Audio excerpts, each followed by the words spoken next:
अरे वही देख पा रहे हैं जी। क्या हुआ? फिर आपको क्या जीत पड़ गई? अरे देवदूत भैया, आप तो अंतर्यामी हैं, सब कुछ जानते हैं। मुझे मेरी घरवाली निकाल के दे दो, उसके बिना मेरा जीवन व्यर्थ है। अरे मास्टर जी, अब जब मैं आ गया हूँ तो सब ठीक हो जाएगा। मैं अभी तुम्हारी घरवाली का प्रबंध करता हूँ। देवदूत भैया, क्योंकि मास्टर आपकी ईमानदारी से बड़ा प्रसन्न थे, इस वजह से वो मास्टर साहब की ईमानदारी को ध्यान में रखते हुए उनकी पत्नी को ढूंढने नदी में जाते हैं और गोता लगाते हैं और उनकी पत्नी को लेकर बाहर आते हैं, क्योंकि मास्टर साहब बेहद ईमानदार हैं।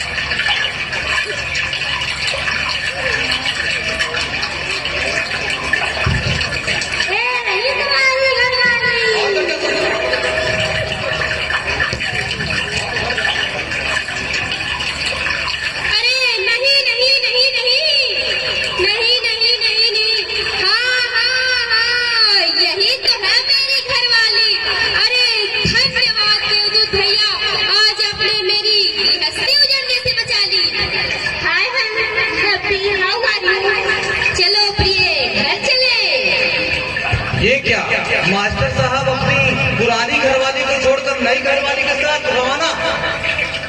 वाह मास्टर जी वाह, आपकी ईमानदारी तो काबिले तारीफ है। देवदूत भैया को क्रोध आ गया।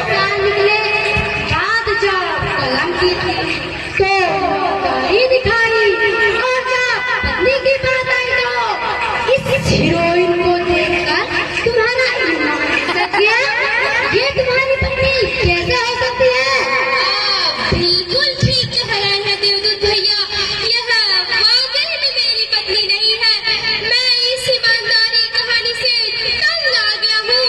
मैं जानता था मैं इसे अपनी पत्नी नहीं कहता तो आप दूसरी हीरोइन ले आते, और उसे भी मना करने पर आप मेरी पत्नी को लाते और उपहार में उन दोनों को भी मेरे साथ भेज देते।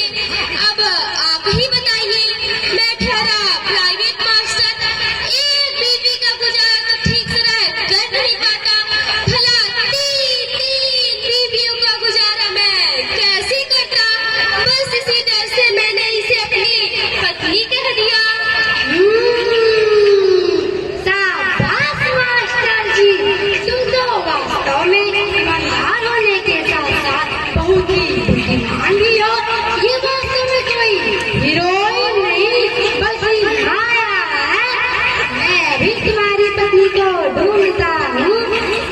और मास्टर साहब तो जो ये माया के रूप में नदी से बाहर ले आए थे, उसको फिर से नदी में ले जाते हैं। मास्टर जी ने ईमानदारी सिर्फ इस वजह से दिखाई कि आखिर हम ठहरे एक प्राइवेट मास्टर, एक बीवी का गुजारा नहीं, तीन बीवी का गुजारा कैसे करेंगे?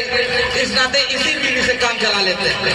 और अब क्या देवदूत उनकी पत्नी को ले आएंगे? जरा देखिए तो। हाँ, यही है राम प्यारी, मास्टर जी की प्यारी। ये तुम्हारी राम प्यारी, अरे मेरी धर्मपत्नी, अरे मेरे जीवन संगनी, अब तुम्हें विश्वास